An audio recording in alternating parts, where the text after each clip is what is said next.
Well, congratulations if you've come back for this final segment for today. A little bit of news from Australia and just a brief update from Europe. But I want to focus a bit on what the World Health Organization is doing. And I want to finish off by focusing on things that are not being done as a result of this pandemic. Now, I strongly suspect, in fact, I'm pretty certain, that what we might call the collateral damage from this pandemic is going to be worse than the damage actually caused by the pandemic itself. So we know that 1 million people have died so far, and unfortunately another 1 million people could easily die from COVID-19. But the medical consequences, the social consequences, the economic consequences of the pandemic could result in many more deaths and greatly adversely affect many more lives. And we'll just look at a couple of simple examples at the end of this video, looking at the vaccinations which are not being done at the moment and the increase in stillbirths. And I'm going to leave that to the end because I might struggle with it, but we'll see how we go. It just reminds me of things I'd rather not be reminded of, but it's important to be reminded of them sometimes. Now, getting on to the detail for now, here we have Australia. So Victoria, things have gone remarkably well and the cases have gone way down, but there's just this stubborn sort of remnant of new cases. There's just a few new cases still cropping up. Incredibly frustrating for the people there, I'm sure. Frustrating enough for me to watch from whatever it is, 10,000 miles away, 12,000 miles away. They just can't quite get it right down. So I think they're still in what they call phase two restrictions there, which are quite restrictive, it has to be said. The people in Victoria especially are really waiting for a bit of fresh air. Other parts of Australia are doing quite well. Western Australia, Northern Territories, South Australia, Tasmania, all doing really quite well. But let's look at something that they're doing in Victoria, just to try and get it down for that final frustrating bit that won't quite go away. And it's very strict rules on wearing masks. All Victorians must wear a fitted face mask when they leave home. Now, what do I think about this? Well, wearing face masks, I'm not going to get into the debate about it. As far as I'm concerned, it's proved. On this channel, we are completely converted to being pro-face mask way back in the 17th of March, I think it was. An infected person is going to shed less virus into the air if they're wearing a face mask. A non-infected person will be partly protected.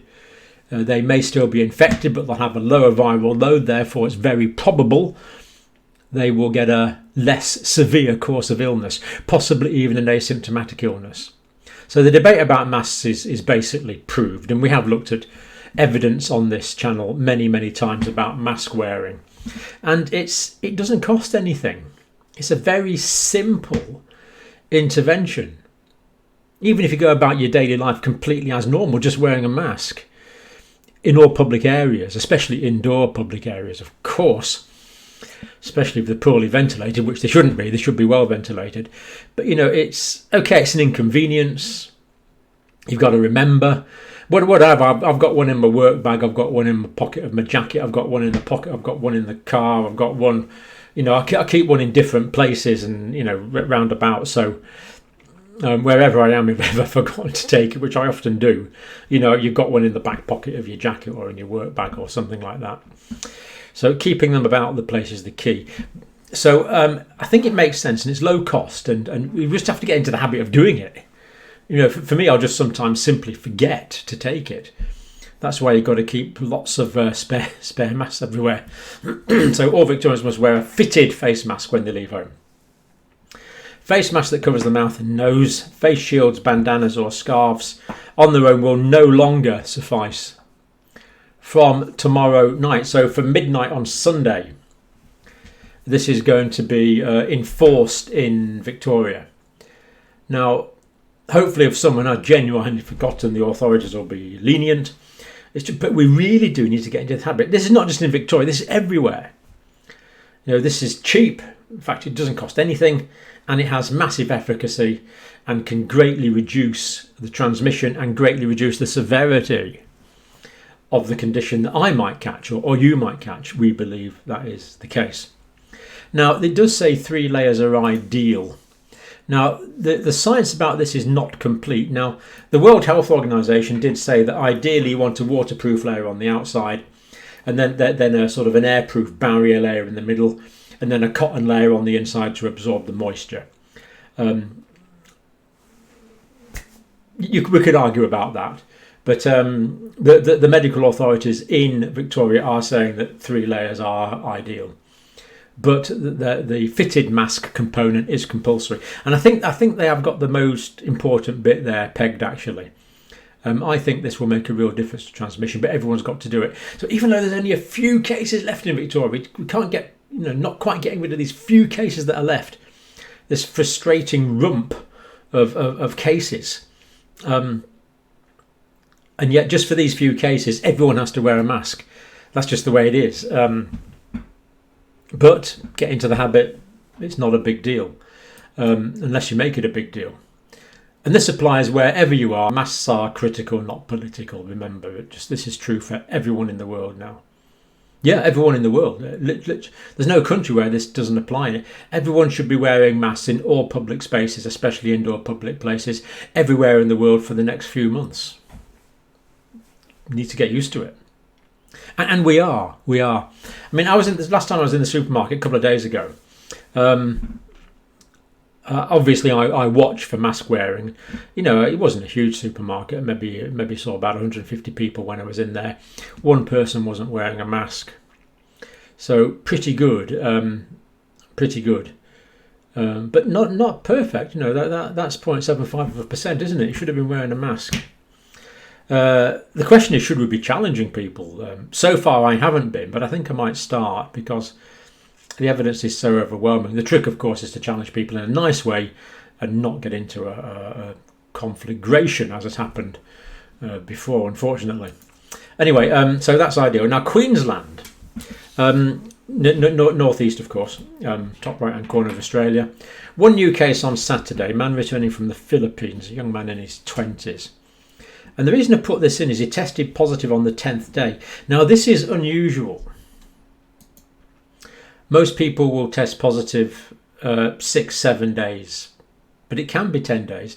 And in some cases, it can be 14 days. So most people are going to be positive by or symptomatic within 6 days. 6-day incubation period is typical, but 7 or 8 days can happen. Of course, 2, 3, 4, 5 days can also happen.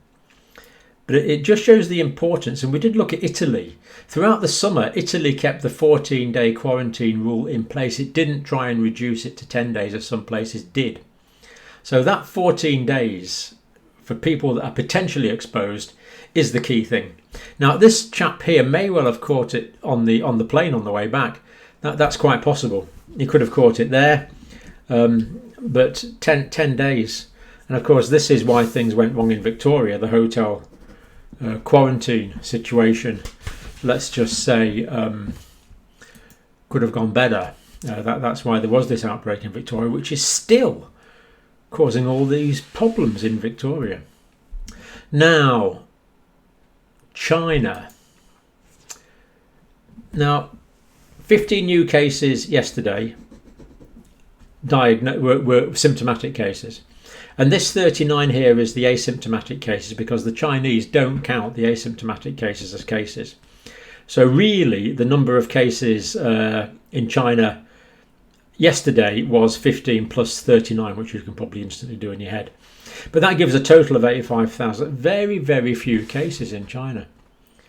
This is where it all began, yet the Chinese managed to truncate the pandemic. All of these cases are imported cases, whether they're symptomatic or asymptomatic. They've picked them up. They're all imported. They're all quarantined. It's not going anywhere. In China, there is no community transmission. Now, people always say, don't believe what the Chinese say, but if you look at all the reports from China, life has essentially gone back to normal. So I do think there is no community transmission in China. There is other places though, unfortunately. And the deaths in China, okay, it's an underestimate, but the point is they're not going up. Now, Europe. The concern, we're heading into winter, of course. Let's look at the screen. Wow, United Kingdom is this line here. Deary, deary me. So this is new daily confirmed cases. Very high numbers. France, UK, probably similar populations, similar problem. Spain, lower population, of course. So this is new daily confirmed cases. Overall, it's not per capita. Italy. Now, Italy is very disappointing. It had been doing so well, but now the trend is not looking so good in Italy. The overall numbers are much less, but we can definitely see an upward trend in Italy. And of course, the concern is we are heading into autumn. People are going to be inside more. They're going to want to ventilate less. The doors are going to be shut. The windows are going to be shut. People are going to get cold, runny noses, which can let more infection in. Vitamin D levels are going to drop because there's no sun, and therefore I believe immunity is going to go down. And we know we get way more cases in winter of all respiratory viruses. And of course, this is a respiratory virus. So Europe, yeah, over 100,000 new cases per day at the moment. UK, Russia, Spain, France, Italy, all increasing cases now. Now just take France briefly as an example. Record number of cases for, that's the highest number for quite a few months, I think, in France. Total number, including what we might call the first wave. Now, bars are being closed in many places in France. The French authorities seem convinced that bars are a mode of transmission. If they're indoors, I would think it's probably true. If they're outdoors, I would say much less so. If they're well ventilated, I would say much less so. They could be a bit of an easy target, but yeah, anyway, whatever. Whether the epidemiologists are right there, they are being restricted, and there's more bar closures scheduled for quite a few French cities. Certainly in the United States, bars were a major way that the disease was spread. But of course, the bars in the United States and the bars in France are quite different. The bars in France are often much smaller scale, and often in the United States, the bars that were transmitting the disease, there were maybe hundreds of people in a bar. Whereas in France, it would tend to be much smaller numbers. Nevertheless, it has been an infection driver. Now, hospitalizations in France are going up. 240 cases in 24 hours. Nearly 8,000 people hospitalised in France with COVID-19. Another 21 people admitted to intensive care, meaning that 1,448 people are currently in intensive care. Now, compare that to the figure in April, when it was 7,000 people in intensive care. So France, nowhere near where it was. And again, this is largely because a lot of the new... Well, firstly, there are many fewer new infections than there were in March, April now, because the cases were greatly underdiagnosed then. And as well as that, there's many more younger people infected now, I believe, as a percentage, whereas more older people were infected in March, April. Can't prove that, but I strongly suspect it's true. Right, now the last thing to do today is the World Health Organization update. No, two more things. The World Health Organization update and looking at that difficult topic at the end, which I'm leaving to the end. Right, World Health Organization, Cooperation for Vaccination. Now, COVAX, UN, WHO, well, WHO certainly plan to make vaccine distribution egalitarian to everyone, regardless of ability to pay. So a great aim. And China has joined. I must say, I was really surprised. China has joined the WHO COVAX with their vaccine. Can Sino Logics. Anyway, that's their vaccine. Now it's based on adenoviruses. Now I think the good thing about adenoviruses is this is a proven vaccine technology. It's not trying anything clever like messenger ribonucleic acid. It's kind of a known technology. Now I can't quite remember if the Chinese vaccine is based on monkey adenoviruses or human adenoviruses. It's one or the other. But anyway, what they've done is they've engineered these adenoviruses to express proteins which look like the SARS coronavirus 2. Therefore, the adenovirus, albeit in attenuated form, will go into the body, but it won't cause SARS coronavirus 2 because it's an adenovirus. It doesn't have the RNA. It doesn't have the SARS coronavirus 2 RNA, but it does have the antigen that the immune system will recognise as being foreign, make antibodies to it, and those antibodies and the immune response, hopefully the T cell response, the B cell response, will also act against the SARS coronavirus 2. And I wouldn't be surprised if this Chinese vaccine, because it's based on sort of trusted technology, could end up being one of the main global vaccines. What we don't know is the degree to which the Chinese can scale this up. But this is the Chinese we're talking about, so I suspect they can scale it up and make as much of this as they want. I really suspect they can do that. Now, this is the vaccine. It was used by the Chinese military as early as the 25th of June. Phase 3 trials currently in Saudi Arabia, Pakistan, Russia. So I am expecting hard data on this vaccine soon. Interesting story. Let's see how it goes. It could well be the world's main vaccine because I suspect it's going to be cheaper than other vaccines that could be mentioned from other countries that could be mentioned. Republic of Korea has also joined COVAX, which is good.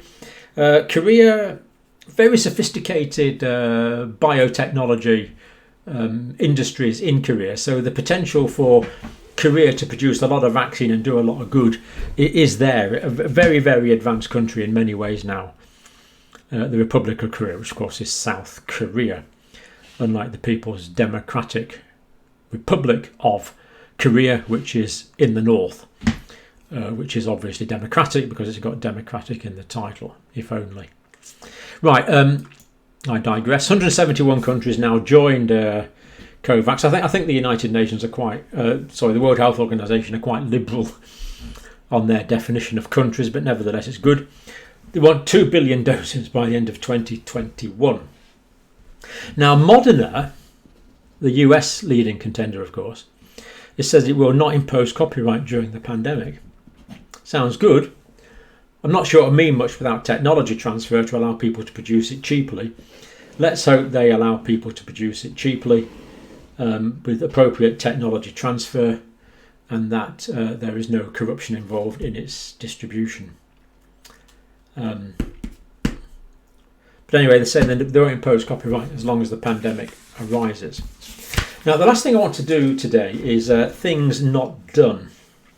The collateral damage that could probably kill, indeed I think will, unfortunately, kill and harm more people than the pandemic itself. Global vaccinations are down. Measles kills so many children in poor countries. We looked at this before. Mumps, German measles, diphtheria, polio, tetanus, whooping cough, Haemophilus, hepatitis B. Millions of children are missing out. Catch-up campaigns are sorely needed. And these cause debilitating, fatal, very often fatal diseases all around the world. We are fortunate to live in a vaccination times. I've actually seen what I've seen people, certainly seen kids very ill with measles. I've had mumps, not very nice. Diphtheria, I've seen diphtheria overseas. The back of the throat clogs up and they can't breathe. They're horrible. Polio, of course, you see everywhere in poor countries. Neonatal tetanus I've seen where the mother isn't vaccinated and the child died. Hepatitis B, of course, is a major cause of liver cancer. In fact, hepatitis B is the major cause of liver cancer in the world. So all those things not being done, not good. And I've left this till last because it reminds me of things I really don't like being reminded of. I've seen children, I've seen babies dying who shouldn't have died, and it's not the sort of thing you get over. But the point is not to look back, it's to look forward. So stillbirths, we know increased, for example, in Eastern Cape in South Africa. Don't have the figures. But anyway, read this up for yourself. Comparison with other mortalities looking at stillbirths. That's the Lancet. They did an excellent series on this. If you're interested in this, is the data from the World Health Organization. Now, full details from 2015 from the WHO. 2.6 million stillbirths globally. I mean, 2.6 million. Now, a useful parameter in healthcare is QALYs, quality years of life. So if someone dies when they're 80, they might lose 4 or 5 quality years of life. Someone dies in their 50s, they might lose 30 or 40 quality years of life. Someone dies as a baby, they're using 80 quality years of life. The whole life has just gone. 2.6 million stillbirths globally. And we'll see why. Keep going. That's 7,178 a day. About half of all the stillbirths occur in intrapartum during birth. The baby dies during the delivery process. The majority of these are preventable. The vast majority are preventable. We know this because of the regional variations across the world. Places with good antenatal and perinatal care, way less babies are born dead. Lower and middle income countries, of course, are disproportionately affected. Correlates with areas of low skilled attendants, healthcare workers. Often it's TBAs, traditional birth attendants. Local women who may be experienced but simply don't have the required knowledge to do, for example, a breech delivery or a caesarean section. Sub-Saharan Africa, it's 29 deaths per 100,000 births. Developed countries, it's 3 or even less than that, 100,000 births. So if the care was the same, then these 26 babies per 1,000 births would not die in Sub-Saharan Africa. So as long as this inequality persists, resulting in this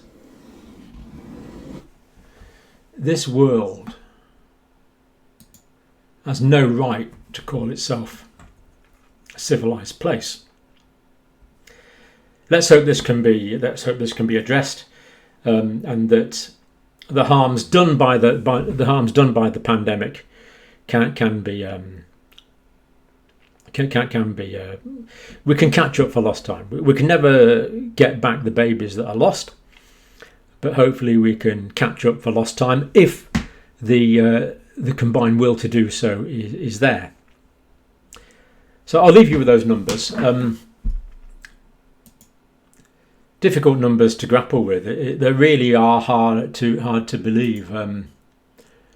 Babies who don't make it to being a couple of days old, or don't make it, aren't born alive. Okay, there we are. Not very nice, but I think important things to know about, because if we know about it, we can start taking steps to address the problem, and that's what we do. We work the problem. We work the problem. Okay, thank you for watching. As always great to have you. Thank you for watching.